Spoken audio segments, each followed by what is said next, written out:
Susie. Hi, Sarah. Looking like a teenage dream over there. You say that to all the girls. Only the pretty ones. And the smart ones. Welcome to the show. It's episode 315. Sarah, hello. Yes. 3:15 was the time that I was born. No, in the morning or afternoon? Afternoon, which also was the time that our bell would ring at school. So every time on February 25th when the bell would ring, I'd be like, it's my birthday. Oh, my God. That's real cute. Yeah. That seems like a lucky time. What time were you born? Do you know? Just after midnight, 12:11 Oh, a.m. after midnight. We'll let it all hang out. What song is that? I know it's a song. We just don't know which one. Yeah. Before we started recording, Sarah had asked me what I was doing today, going to do today after we're done recording, and I saved it for recording because it's, you know, I wanted to make you guys super jealous. Tell us. I'm hanging on the edge of my seat here. We, as a family, are going to a Minecraft convention. Oh, my God. It's called You're going to need Fair. to document this for sure. I'll have to put this in my Insta story for all of you, so you Oh can, my God, this even is if great. you can't be there, you can live vicariously through me and my joy. Yes. Yes. Oh, I am so interested to see what the makeup of this crowd is. How many of the cons have you been to? Have you ever been to a con of some kind? I have been to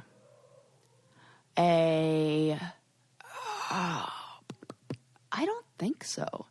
I mean, I've been to the Evolution of Psychotherapy conference, Oh my God. which was like the Super Bowl for psychotherapists, and I True. loved it. Okay. But that is, I feel like I have been to a Comic-Con. No, I just dated a guy who went to one. I probably lied to him and told him I went to one. That would be a move that I did back in the day. Yeah, I would still do that. Yeah. Oh my God, Whatever. I totally go to Comic-Cons. Yeah. Adam, last year, he was working on a job and he went to DragCon. Oh my God, now there's a fun one. Yeah, that would be a fun one to Oh, go to. ew, I went to Reality Con. Oh Yeah. my God. That's when I right. met Caitlyn Jenner, Caitlyn Jenner. who was Bruce at I almost the time. said Kendall Jenner. Yeah, not Kendall. What Caitlyn. was Reality Con like? It was it was in one room. It wasn't like a big room, like a big conference kind of room. Yes, yeah. And there were it was one of those things where the VIP section that was sectioned off like wasn't so VIP, you know. They just put up like they just sectioned off one corner of the room. And like instead in that section the tables were covered with tablecloths rather than nothing at all. Oh my God. Yeah, it was like that. And we were on a panel, like we went into another room and spoke with some like news outlets or magazine outlets, things like that, and media outlets, I guess you'd call it, and with like Caitlyn and Kris Jenner and things like that. But so some Were they like the was- headliners? Yeah, I think so. And what Yeah. were you, the opener? No, probably. No, we were on a panel together. But no, I was just like there in the background for I don't know why. Honestly, Did you I get was paid? there. I don't think so. Maybe like $200. Nothing. What? Like that. I know this was at the time when I just got off the show. Yeah. And I was like saying yes to everything and accepting every friend request on Facebook. Like it was like that. Who is it, do you know, that puts it together? I have Who's no running idea. that? And how many? But it wasn't well run. It was like it was just insane. Nothing you know. could be worse than that thing that we went to in Hollywood. Oh my God! Please tell them about that right this second. What the hell was that thing called? I don't. It was some like It was meet and reality greet. based, I think. Yes. I don't know. It was some sort of quasi celebrity mini convention, and our friend Christy, that's a brainiac, met us there. That's where we met her for the first time. Oh God, poor Christy. Oh my Having God. to just deal with us and that and We our go non-celeb in. status. And, you know, we're supposed to be on the guest list of the celebrities invited. And celebrity is very loosely used. You stole the words out of my mouth. I'm like, we use that term very loosely. And we go up, and Sarah, tell them about what happened when you were checking in. We check in, and they go, "You're not on the list." Is that how it goes down? Yeah. Refresh my memory. And yes. Basically, she accused you of not being a celebrity. Right. She said, no, this event is for like VIPs. People who were like, and I'm like, yeah, that's us. That I'm sorry to inform you, but we are the people you are looking for. And and the worst is when you're trying to argue that you are a D-list celebrity. And I'm looking around, I'm like, Mr. Belding is 40 feet away, and Kel from Keenan and Kel is here. So I don't know what you think the bar is. Well, that's what's weird is, do you know how low you have to be turned away at this? Where she's like, I'm sorry, you're not famous enough. Meanwhile, the people that are supposedly famous you've never even heard of. Right. I mean, she really was. There were a few lines that she said that were, I mean, I can't even remember what they are, but to paraphrase, like, you're not famous enough. Right. Or and like, we're know. We're like, I know, you're right. But somehow, magically, I'm supposed to be here. Right. You invited us. I don't know what to tell you. Yeah. It was super awkward. Oh, it's the worst. And then you go around to all these different booths and they're hawking their products. I mean, they're really giving them away. These, I don't know, it's almost like Shark Tank rejects. It's totally what it is. And they're supposed to, they do these like gifting suites where they'll have, they'll have regular people who win some sort of contest where for some reason the prize is meet and greets with these D-list celebrities. And then they invite products and like companies and retailers or whoever it is, not retailers, but like people who have a new product and they want people to take pictures with them to promote them. Yeah. So those people probably pay to have a booth or a tent and they give away free stuff and they go, can we get a picture of you with these candles that look like ice cream cones? And you're like, sure. And then the worst is that they have 2 tiers of like gifts that they give out to people. Remember this with the bracelets, Suze? Yeah. So it's like they'll take a picture with you with like the nice item, and then they're like, here you go, here's like one of ours. And it like the nice bracelets were these big leather cuffs that were like real cool and had like nice buckles and all this cool stuff. And then like we were like, oh yeah, that's great, I love this one. And they were like, here you go, and hand us this. It's like a leather scrap with a D-ring on it. It's like the thing your kid makes in kindergarten for Mother's Day. Like summer camp. It was like, here you go, we made this. And you're like, what? And that was I'm like, what? No, this is. It's embarrassing. Like, it is embarrassing. And it's like the quality of it looks like it had just been in the clearance section at Target, the very bottom. And everybody's like, it's lost its tag and it's gotten a little bit of dust bunnies on it. And they're like, here you go. It's totally humiliating, but we did make the best of it. We had a fun time, but my God, it's embarrassing. Yeah. What's not embarrassing is how cute we look in our Fabletics gear. Oh, so cute. I love it. It's my go-to stuff. airport style. Yeah, right? Because it's comfy, but you don't look like a bum. And guess who's a proud owner of those pants now? You finally pulled the trigger. I did. I got them. What do you think? Mm-hmm. And I'm so happy. And I can bend over and you can totally wear them as pants and they're not see-through and they got the little zippers on the side. I freaking love it. Bye. Yes. We need to, I'm going to post a picture of you in those pants because they're really cute. They're great. I wore them rock climbing, but you can also just wear them out wherever you're going. You can dress them up, dress them down. They have tons of different leggings. And here's something that I've learned because now I've been wearing them a long time and I've been wearing them a lot. This is super high quality stuff that does not, you know how sometimes you wear something a few times and then it's garbage? Yeah.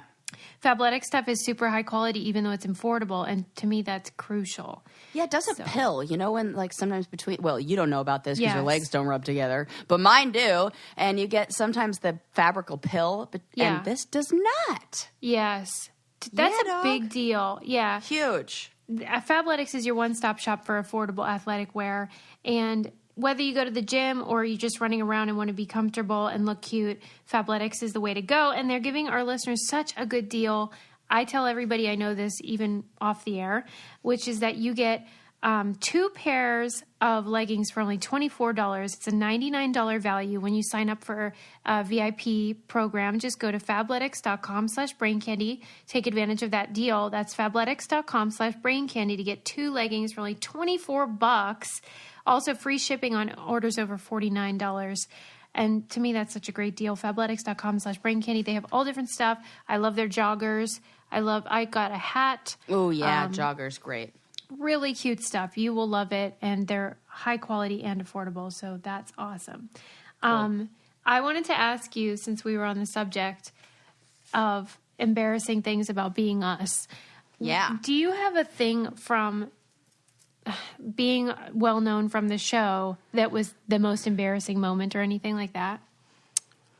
Oh, Have yes. You ever had, yeah. Yes. Yes. I'll tell you one. Fact, I do. As a matter of fact, I do. So, Okay. as you know, Suze, you've probably experienced this, where people come up to you and they'd be like, do I know you from somewhere? Oh, yeah. And they'll play like did we go to school together? Yeah. Did we work together?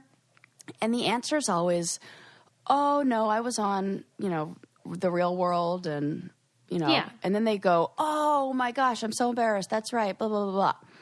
Well, once I was in the grocery store in, where was I? I think I was in where I'm living now. And a girl runs into me and she's like, oh, my gosh, Sarah, I know you, like she knew me. She's like, I know you from somewhere. Like, she didn't know my name, I think. She was like, oh, my God, I know you from somewhere. And I was like, did the whole spiel of like, oh, yeah, I was in The Real World. And she goes, no, that's you not went to it. what? You went to Redwood. And I'm like, yes, I did. She knew me from middle school. And now I'm the dickhead who's like, you knew me from television. And she actually knew me from middle school. Because that's always the answer that's usually what people think, and it's not right. Oh, my God. And she was right. And I was like, oh, God, yes, you're right. And then I had to do this whole, well, usually people say that, but then, and then I was just embarrassed. But you can't win, though, because if you say, oh, I don't know, and they do know you from TV, when they figure it out, they think you're being an asshole by not just telling them. Right. It's a lose-lose. Yeah, you feel we're such losers. Like, I can't emphasize this enough. Being on these shows is so embarrassing. I've never felt like, wow, I'm really proud of. Listen, I am so proud of what we do on the podcast. I'm so proud of what doors being on the show has opened for me, where I can go and speak out about the things that I want to talk about, and I can, whatever. There are numerous blessings. So many blessings. But that I got to be the Grand Marshal of the Long Beach Pride Parade. Yes, so great. But just being a cast member on reality television is embarrassing as fuck. Yeah, it is. Just as you maneuver in the world, and you know that people might know, and they probably don't respect it. Yeah. It kind of adds another thing that you have to overcome in a weird way. I was sitting at the bar in Hawaii waiting for my to-go food, and and I'm trying to do this new thing where I don't take out my phone and I just be in the world. Imagine that. So I'm like sitting there waiting for to-go food, and I wasn't even drinking wine or anything like that, so I didn't have that to occupy myself. So I'm just sitting, like looking at the TV, and there's this older gentleman next to me, and there's some reality show on, and he goes, "Can you believe these reality show clowns?" Oh my God, no! And I was like, "No, I can't." End of conversation. Do you think he knew or no? No, absolutely not. Definitely not. He said clowns. Mm-hmm. Man. And I was like, oh, you don't even know the half of it. How old was he? Oh, 60 plus. Did you reveal the truth? No. Because then it's a whole thing. And then he's going to go, oh, what show? Oh, and the thing that he was talking about was like a show it was like a Discovery Channel reality show, like the gold digger stuff, like the gold rush stuff. It wasn't They're not even true clowns like us. Right. They're not. And so exactly. And I'm like, oh God, if he really knows, And he's not. I'm gonna say, oh, I was on The Real World. He goes, oh, what was that? I don't know that and then show. I'm gonna go, yes, and I'm That's like, always the worst. I didn't watch that. Yeah, I know. I'm not. Everybody always has to apologize for not watching our show to me, and then I feel like, look, this is what I say to my friends, because my friends will say, oh my God, I didn't watch your show. I didn't, and I'm like, look, if I worked at a bank, if I worked at Bank of America and you banked with Wells Fargo, would you feel the need to apologize to me for where you banked? No. Right. That's how I feel with this. I don't care who you watch. This is my job. You're my friend in real life. You don't need to apologize for not, I can't, like, when friends like Matt Neroni or my friend Val tell me that they listen to the podcast or refer to something we talk about on the show, I'm always like, wow, that's so nice that they listen to our show. Same. Shout out to all of my friends who are listening right now. Yeah, it's really you nice. Guys. I love them all. But the reality thing can be a real weird thing. That's why what's your embarrassing moment? Oh my God. You've got to have one. The worst one. And I have a lot of them. Tell me all of them. The other thing is you're on The Real World where people at least usually know what that show is. Road Rules is not as well known. So I have to caveat, I was on Road Rules, which is the sister show of Real World. Those things are so annoying to have to do. Right. The most embarrassing was when, not too long after I did my first show, I was asked to come to a university and speak. It was in Boston. I think it was Boston University. And Chadwick from my season and I were paid to do an appearance. We had to prepare what we were going to talk about. It was back before it was just like, how was that show? You actually had to have something to talk about. Like a platform. Yeah. Yeah.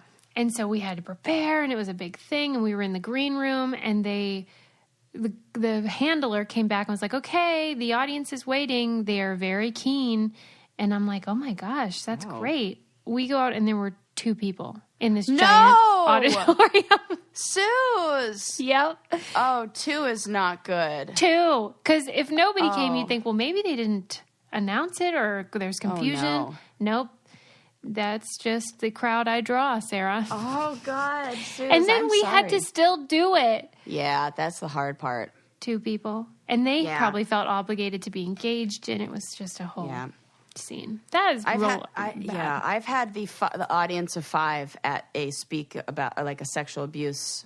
Was it in like a big auditorium? No, thank God they moved. It was just in a small room, and we turned it into like a little panel discussion. You just got to change the format because you can't. You got to do like round table. More like you interactive. You have to, or else it. Nobody wants for to all be. Participants. Yes, exactly. Yeah. But I mean, but I get it. Nobody wants to come out to talk about sexual abuse. But it's not hey, meet the people from the show. That should have pulled a crowd. Well, that's why once they switched it to be bar appearances, I think things improved. I wasn't going to do them, but I think that made it. I blame bad advertising because you should have had a full room. Sometimes that's the case, but sometimes it is just that maybe you don't match the demo of the school or whatever. Totally. And it's just a bad fit all across the board. Unfortunately, I don't match the demo of a bar, so I never got any of those. I, no joke, had 2 appearances at bars. I think I did in my entire Real World, and one of them I didn't even get paid. Like I got paid half. Like I didn't even get paid the full thing, and it was on my birthday, and it was local, and it was so dumb, and nobody showed up, and the band canceled. Oh God, it was so bad. And then I did one other one, and that was awful. I hated every second of it. Well, what makes you hate it though? Just that you don't like bars? I don't like that whole scene, and usually it's like they're looking for me to get people. I mean, I get it. It's like it's a money-making thing, and how do they make money? With selling drinks. And how do they get people to buy drinks when I say something crazy like, oh, are you going to buy a shot? I'm not doing that. I'm not promoting the mass consumption of alcohol. Mm-hmm. So I can't imagine not part of my brand, so then they stopped inviting me. There's no way that would you like to lecture? Yeah, I'll do that. Yeah, that's more your speed. Yeah. I can't imagine that the crowd leaves feeling like they had a good experience either, though. Unless they get to bang one of the guys or something. Yeah, I think they do, though. I think they, well, yes, bang the guys, but also leave with a good experience. Like, I think, and I think it's I feel like it's the males that really drive those appearances.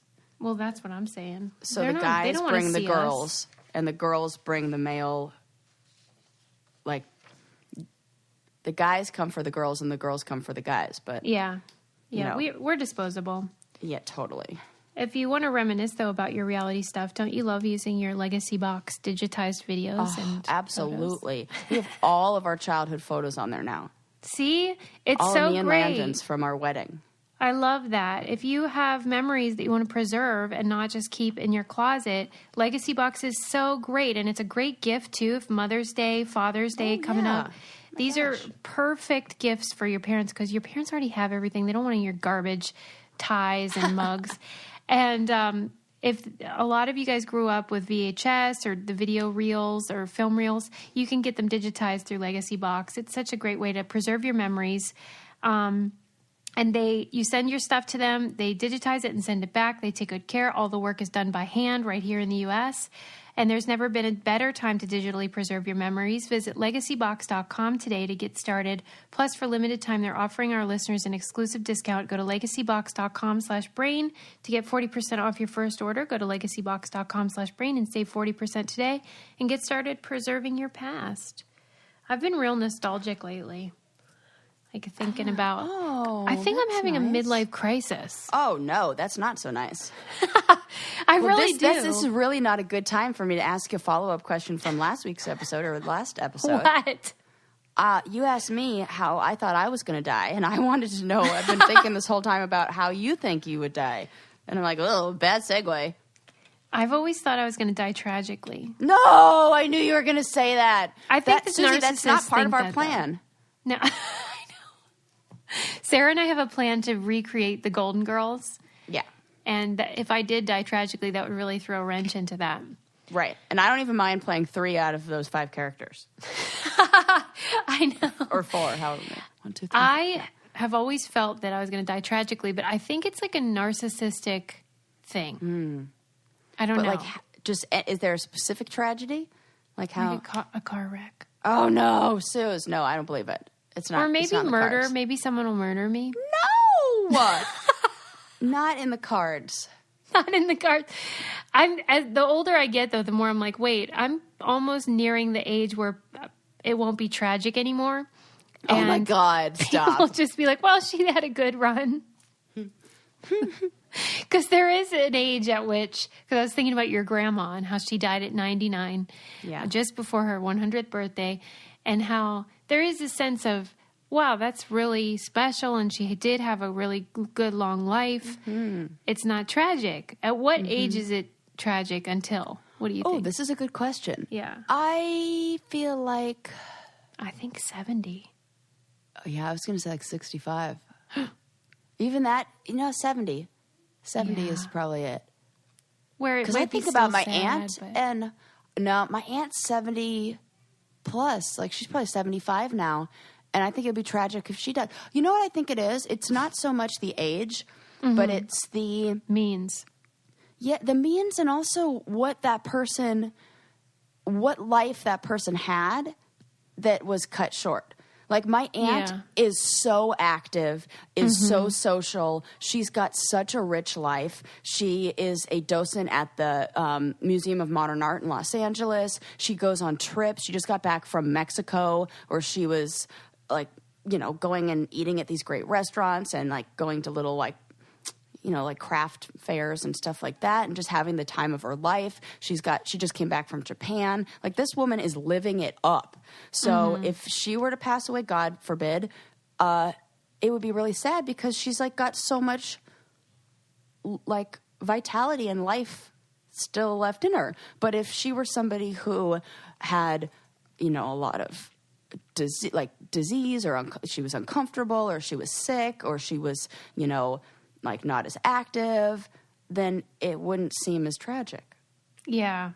I get what you're saying. Yeah, there's a lot that can be considered when and not like we have to put a value on one life over, like, that's not what I'm saying. Like, I feel like you could do anything and make the most of it. It's not like, oh, you have to travel the world for it to be like a worthwhile life. But if you are just somebody, like, say you run a daycare and you're in your 70s or whatever, and you like are, or you love to volunteer with whoever, and you're just like living life and loving it, then maybe that's what keeps you alive.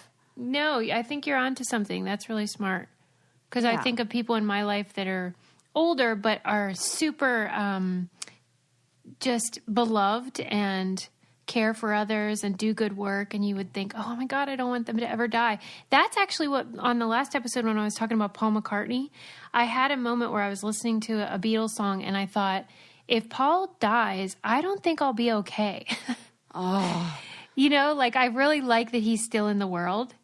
Mm-hmm. And it made me think about that idea. He's not, I mean, he's old, but not terribly old. And so I'd really miss him, even though I don't know him.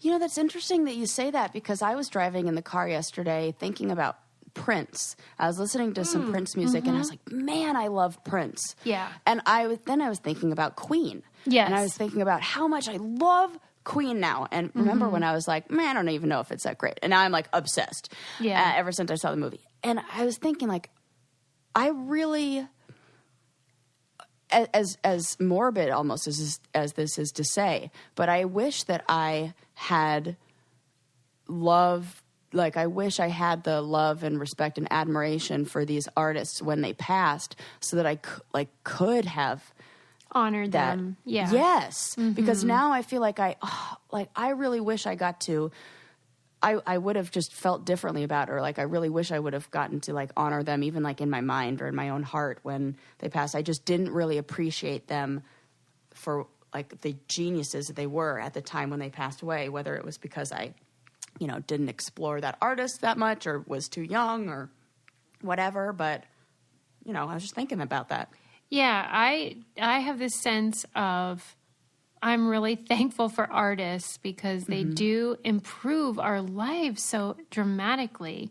And so sometimes when it's a pop artist or, you know, some sort of artist that isn't considered, you know, fancy, then they might not get all the respect they deserve. And then when they're gone, you're like, oh man, they made my life better. Yeah. My mom says she was one of those, like when John Lennon died, she like locked herself in a room for a week and just cried.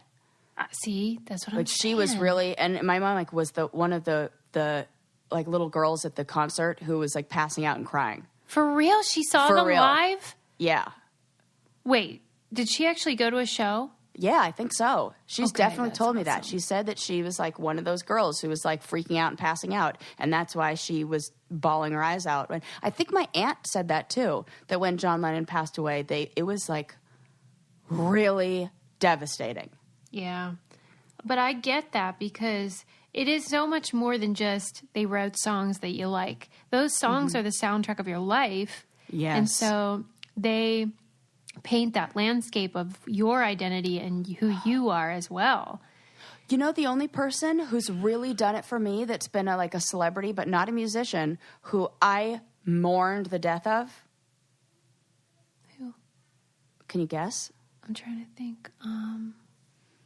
Not a celebrity, like on like famous Mr. person. Mr. Rogers. Yes! No! Susie! Dude, this is why we're best friends. That is it. I knew you were going to guess it too. Oh my God, I could cry right now at the thought. Oh, I'm getting verklempt.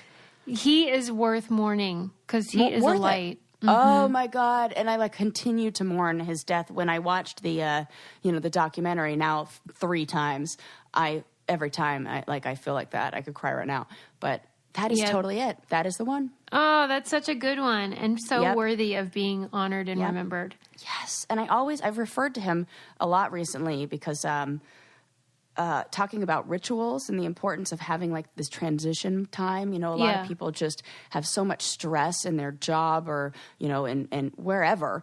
And it's hard to, say you work as a nurse and you've got crazy hours. It's a really high stress job and you come home and you're still in like that nurse mode, and you're still in, like taking care of people mode. And then you come home and you have to be either a husband or a wife or whoever. And it's hard to like take that hat off and put the hat on of like a different role. So having a ritual, like a transition in between, whether it's when you get into your driveway, you listen to a song, or you when I get home, I'll take my ring off and then I'll put it back on to symbolize like, now you're in wife mode, not therapist mode. Mm-hmm. And I always use Mr. Rogers as an example of like, yes. How he came home and he would take off his jacket or put on his sweater and da-da-da-da-da, and why that's important. And everybody goes, oh, yeah, they get it when I talk about Mr. Rogers. Yeah, he makes everything seem so just come naturally, but I have to be very intentional about that. Yes. Oh, and it's especially difficult for you, Suze, because you work from home. Yeah. That is a really good point. It's very hard when you live and work in the same environment. Or if you work with your significant other. Wait. Oh, my God. We talk about that all the time because we spend, I would say, 90% of our time in the same room even. Yeah. Adam and I. And so sometimes we'll go, though, hours and hours without even speaking because we're working, Yeah. And I'm like, don't you think it's weird that we're always together but like not really at all? Right. It's a strange thing. And you got to create some sort of like ritual or some sort of, yeah. Whatever we still have to have the thing in the evening where you go over your day. Like, here's what happened, and can you believe this, and whatever. Yeah. And, I think what's good with that you guys do is there's so much music in the house. Yeah. That's kind of a nice way to know what's like family time where like there's music, and then when work time, it maybe is a different kind or, I'm fascinated by families that really aren't into music or don't have it on very much. What do you think that is? Gosh, I met somebody one time who said, I'm really not into music. I've met that person too. What the fuck? It's like, what? Excuse me? Yep. I don't know. I can understand, like, I like this kind and you like this kind, but not liking music? What? Maybe it has... do you think it has something to do with exposure? It must. Like I think about somebody who can dance. Yeah. Usually grew up in a family where they danced a lot and they, like... Yeah, that's a good point. Felt the music, and they're usually better. And like I think about even just learning how to play an instrument, and I'm like a beginner, but I have better rhythm now. Yeah, right. Way better. Yeah, good I can sing better. I have better rhythm. I can find the beat of a song better than I could, and it's because I feel like I'm training a part of my brain that's designed to listen to sound, like listen to music. Yeah, right. More exposure, so now you're embracing it. And then we see those animals who can dance, and they are like that when they're exposed to music from the like early in their life. Yeah, that's a good point. Again, just a theory. Just a theory. What is not a theory is the fact that a lot of people don't get enough of the right vitamins that they need for their bodies. Oh, fact. Yes. Yes. And Ritual is there to help. They obsessively researched vitamins specifically for women. So they packed them full of all the stuff we're not good at getting in our diets. And I love them because they smell and taste like mint instead of like garbage, like most vitamins. And I'm able to take them at the end of the day, every day as a routine. And they never make me feel sick. And they give me that omega-3 and vitamin D, all that stuff that we all need. And they are time released, so you can eat them or take them on an empty stomach. Better health doesn't happen overnight, and right now Ritual is offering our listeners 10% off during your first 3 months. Fill in the gaps of your diet with Essential for Women, a small step that helps support a healthy foundation for your body. Visit ritual.com/braincandy to start your ritual today. That's 10% off during your first 3 months at ritual.com/braincandy. Speaking of dance, I saw this beautiful article in the New York Times. They have a new, I guess you'd call, not a category, what's that word? Whatever. There's a new thing in the New York Times called past tense, and they've hired a team of people to go through the archives and find cool or special or beautiful things to reprint and repackage. And they put out an article about all the images they found in their archives of dance, and the past tense team was saying that some of the most compelling images in their archives are of dancing. And they were saying that it's because the way that we move our bodies changes subtly over time with cultural trends and musical trends. And so you can really capture a historical moment through images of people dancing. You think about sock hops or disco. Yes. You might think, well, it's just all dancing, but it looks very different depending on the moment in time. And then they had Misty Copeland, who's the gorgeous... Oh, my God. Is she not amazing? She's amazing. She looks like a work of art herself. Like, yeah. that She's body. Tremendous. Oh, what she can do with it.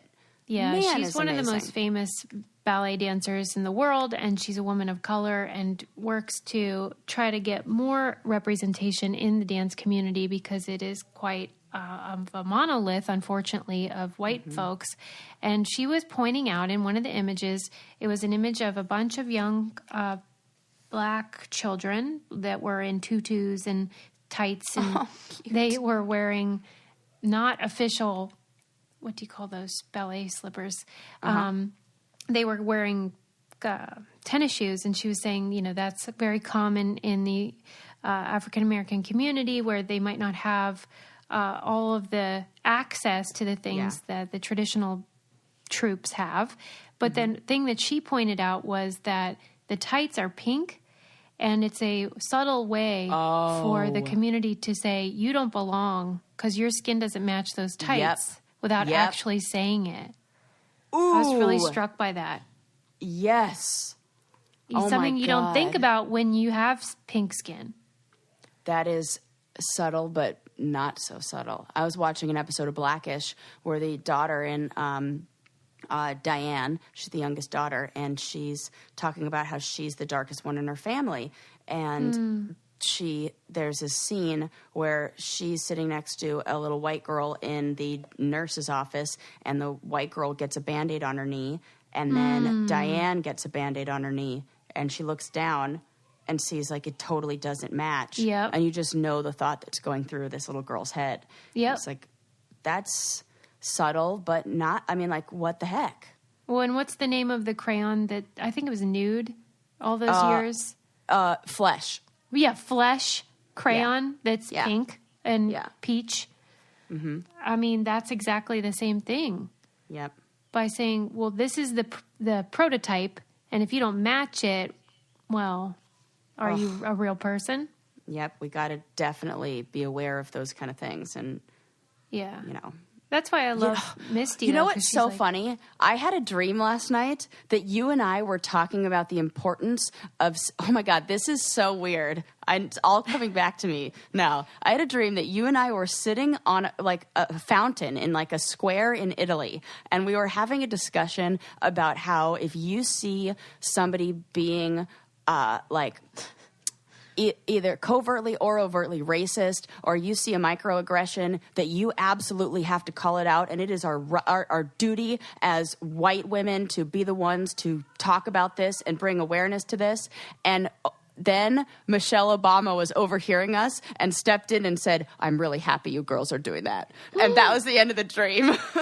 Oh my God. I totally dreamt that last night. Your dreams are so awesome. Yeah, Michelle Obama was like giving us the thumbs up for making sure that we as white women call out racism and fight against it when we see it. Yeah, So, I feel like I'm on the lookout. Me too. And I'm like, ooh, I'm going to say, if I see something, I say something. I always look to see who the cops have pulled over. And if it's a person of color, I will pull over. Oh, really? Good, Sue. Yeah, because I want to know what's going on. Oh, that's actually smart. Yeah, we got to get together and Right? Because I don't trust those fools, the cops sometimes. No offense to cops. I just am cynical because of what's happened so much. But it's a lot of people scary. are cynical. It makes sense, yeah. But I also don't want to be one of those like white savior types.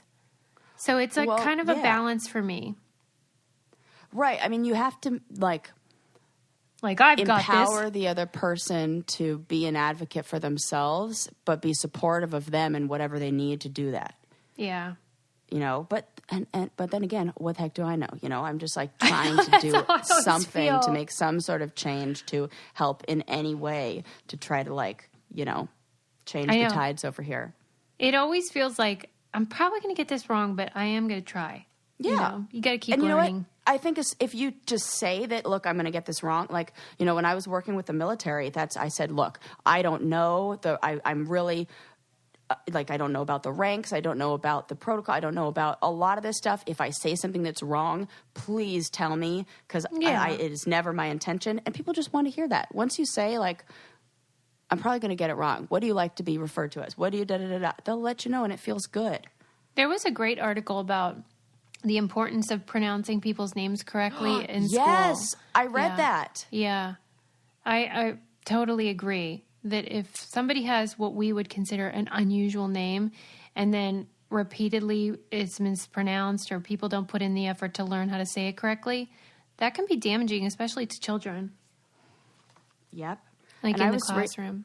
I was reading in there, I don't know if it was the same article or something that I clicked on after that, that was saying that this has affected politics for a really long time, because if you're, like, say you're voting and you don't really know anything about the people who are running or anything about their backgrounds, you're more likely to blindly vote for a person whose name sounds whiter if you're white.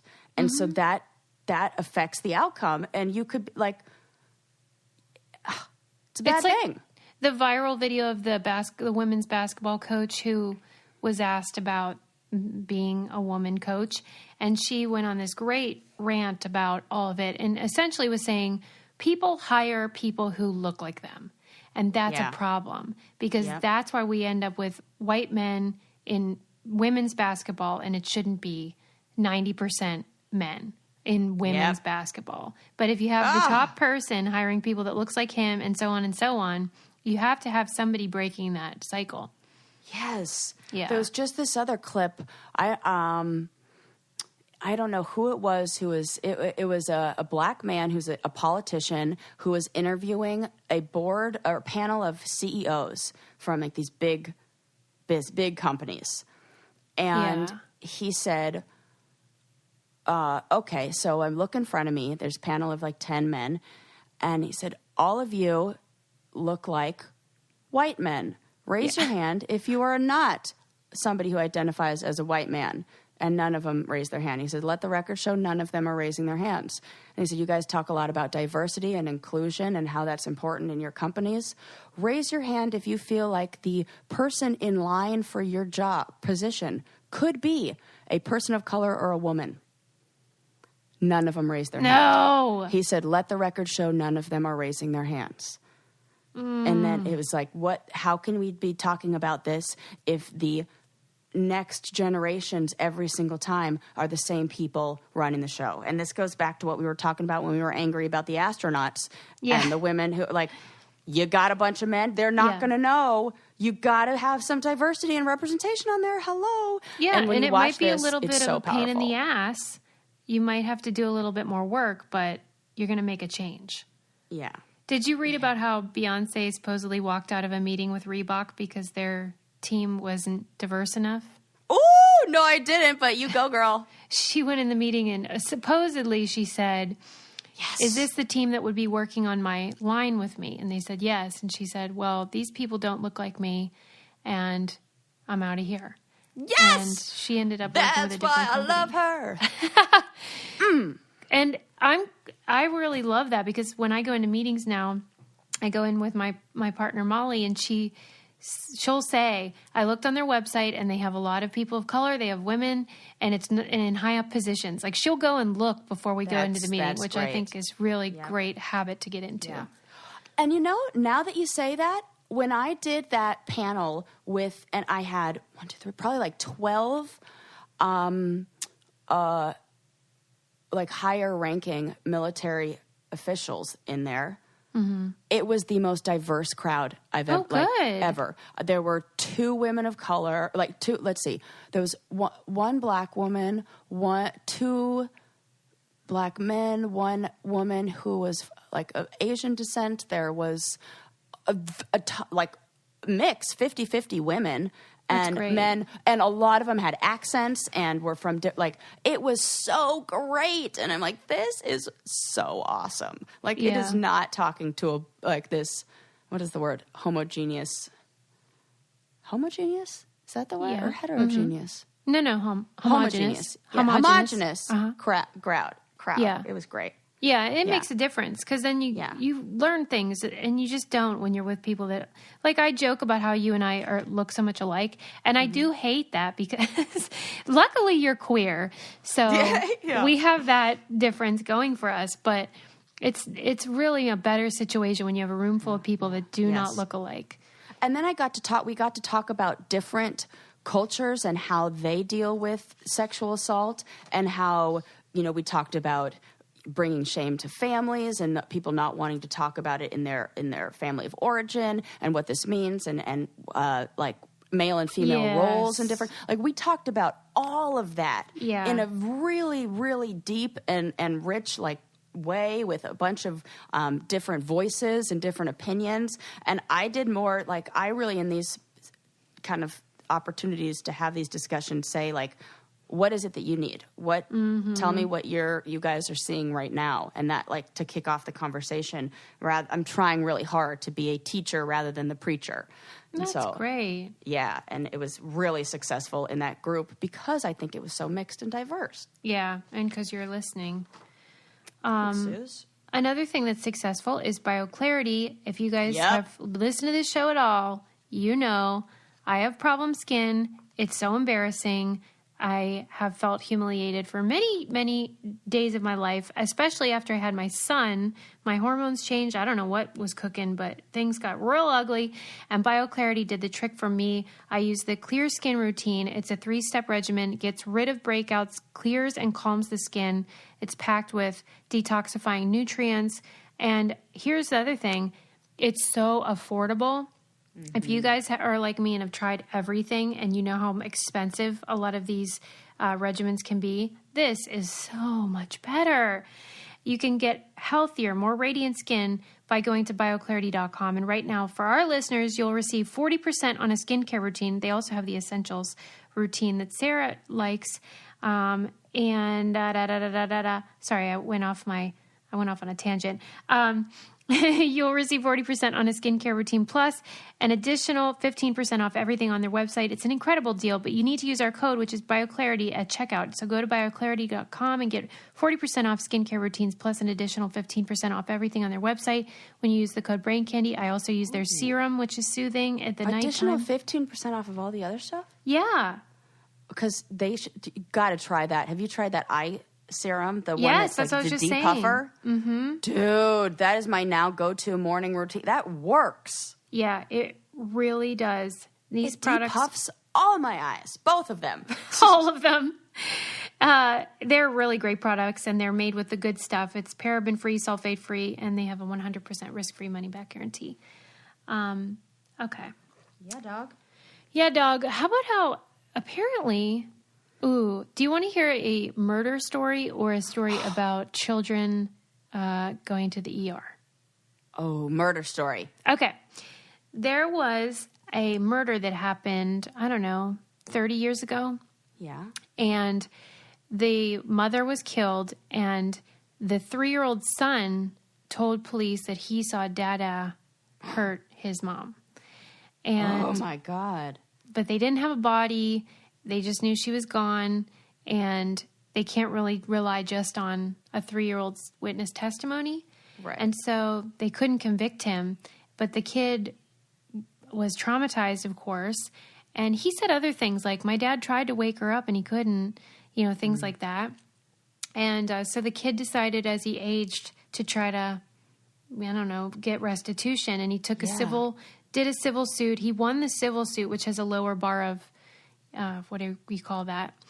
And so he did win that. He got millions of dollars in a settlement or whatever they call that. And then, who's he suing? His dad, a wrongful death. Oh, okay, suit. cool. Yeah. God. So the dad, was convicted in a civil He knows trial. he did it. Yeah. Oh, and then the judge gave the son the house that he grew up in, took it away from the dad and gave it to the son. So the son was renovating it to get rented out and then found her bones. Found his mom's skeleton in the backyard. We was putting in a pool. Oh my God. Right. So they didn't have a body before? Correct. They knew she was missing. My God. Right. Where's Dad? They can't do anything, right? Because it's like double jeopardy? No, they can. They can. Oh, thank God. Yeah, they didn't try him the first time because all they had was the testimony. Yeah. Oh my God. Good. Right. See? Yes. I am glad he didn't give up. I am glad he this would have never been found out had he not said, nope, I don't care. I'm right. I'm going to keep fighting. He said that he was in therapy from the time he was 3.5 and still was traumatized. And he called his therapist and was like, I think I found my mom. Oh my God. Right? This is why being a therapist is so exciting. Do you love hearing people's secrets? Yes. But I love hearing people's secrets, and more than anything, I love being the holder of their secrets. Yes. Like, people worry that confidentiality, oh my God, people are going to say stuff. No. I love being a locked box that you can hold, like, they tell me these secrets, and then I feel like I've been given this special gift to be the one to hold it. So I always abide by, like, confidentiality because I love being the holder of secrets. Yes, and that's good for your personality, too. Like, it works. You're the right person for that. Ooh, it's so good. She never tells me anything, guys. It's tragic, but I respect her for it. Oh, that's funny. But I just cannot imagine what that would be like. Is a crazy story. It also mentioned in the article that children's testimony should be valued and that kids do not tend to lie about traumatic events. That is totally true. Mm-hmm. That's why I believe that little boy who said the bear kept him safe when he was in the woods. Good point. I fully believe that kid. Oh my God, you're so right. Totes.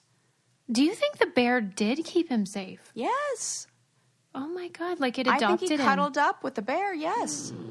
He stayed warm in the freaking woods when it was like raining for like 3 days. Point. I know, I feel like that happened. And because we talked about this before, if he doesn't register the bear as something fearful and doesn't secrete fear hormones that the bear then smells and that's what aggravates the bear or whatever, then there's no danger sensed between either of those species. And it's just like everybody's living in harmony and it's like, the best. So you think that to a certain extent, the fear that we have for these creatures is what ends up being our doom? Yeah. Really?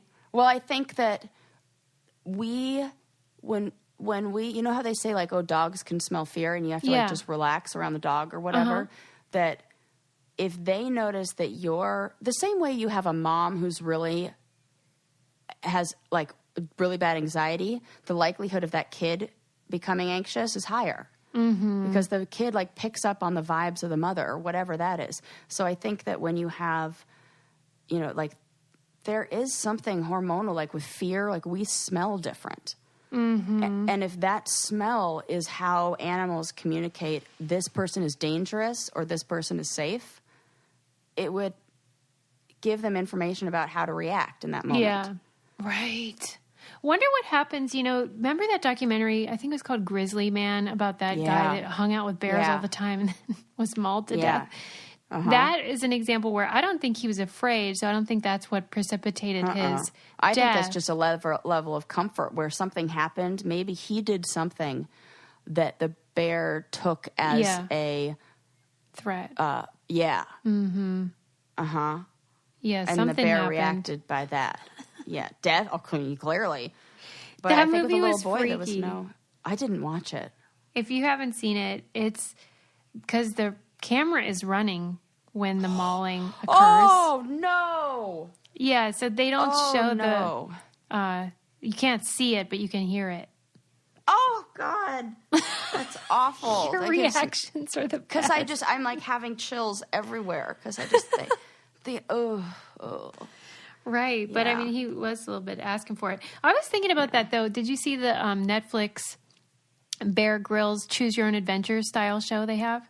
No, but that sounds like fun. Yeah, it's great for kids because he'll say, should I use this rope or this, I don't know, fun machete for whatever.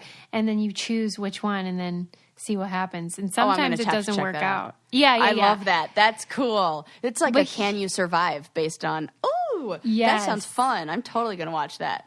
Yeah, Lincoln loves it. And it made me think of, he kind of reminds me of a mix between Gordon Ramsay and the Crocodile Hunter in terms of personality. And I was wondering what you think about people like the Crocodile Hunter who are amazing advocates for wildlife, but kind of push the boundaries of maybe what some people would think is appropriate in terms of entertainment versus being good to animals. Like almost like provoking them. Yeah. What do you think? I wonder if there's because that was a while ago. Yeah, really. The Crocodile Hunter thing was, yeah. Yeah, and I think maybe now he wouldn't do that. Oh, okay. Yeah, I think maybe we just know more now. Mm-hmm. And somebody like that who loves animals so much would adapt their, I think they would correct their behavior if they saw, wow, this does have this effect on, whatever. Like they would change. I think he sort of saw it as he's educating people and that's far more beneficial than if you were to not have the show at all. Yeah. But I guess some people think he would get carried away sometimes. Yeah. Well, and it's just like anything you think about the reality shows we were on where they just kind of have to push it. It's that I'm like the frog in boiling water and you don't notice when it just gets hot. You took it too far. Bit. Right. Yeah. And you just don't notice because it's slow, I mean, the Bear Grylls show is heavily produced. It's designed to be choose your own adventure rather than, this is really happening as you're seeing it. Right. But do you think that any of it is accurate, that he really is surviving? Maybe not on this show, but on his real show? Yeah, I think in the beginning, why not? Or at least using those same skills that would. I don't even care. I just like watching it. We're just killing dead air here, Sarah. All of those, God, so funny. I think all of those skills are really helpful if you were in a similar situation. And I think learning them, I used to love that. I still do love that, but it's not anymore. I think that show Dual Survivor. What's that? Oh, it's so good. So they have two guys. One who's like a naturalist who goes without shoes. He studies indigenous people, and how they live off the land, and he's very much natural and with the earth. And then you have an ex-Navy SEAL who's also equally good at surviving in the wild, but has a totally different approach. And they have to work together to survive, and they really do drop him off in the middle of nowhere, and they have to get back, and they give him a real scenario. So they're like, okay, you were parachuting into here, and all you have are the cords from your parachute and this piece of a lighter. No and way. And then they have to survive. And one of the craziest things they did is that one of the guys cut his arm, I don't know if he intentionally cut it open or if it got cut open, but he used gunpowder to cauterize the wound and seal it. No. Yep.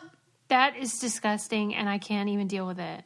And they taught you how to use a thermal, one of those blankets that's the emergency blankets, and how you could use that next to a fire and put it up and almost create even more heat by using that as a reflective. All these really good survival techniques that, real or fake, they're effective and they're really good. And I learned a lot from that show. I can't believe he used gunpowder on a cut. Yep. Why does it cauterize spread it out? And he needed something to seal the wound, and because it's fire, you burn the wound, it'll stop the bleeding. I did not know that. Oh yeah. What do you mean? Not so.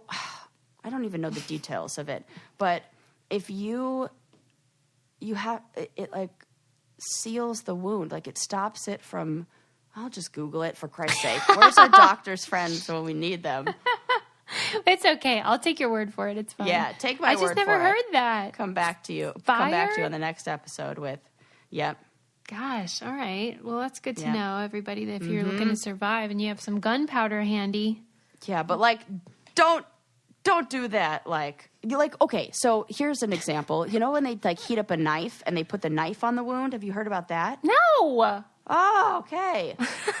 Well, you wouldn't I wasn't survive in the Civil War, Sarah. That's true. Okay. It's like, it makes it so, like, it lowers the risk of infection and stuff. I don't know what it is, but somehow it works. I'll look it up, and then in the next episode, I'll bring you tons of info. Everybody. Please, God, go to the hospital if you get cut. Don't try this call at 911. home. Do not try anything that we said at home. Don't forget to leave us a 5-star review and subscribe. We love you guys. Bye.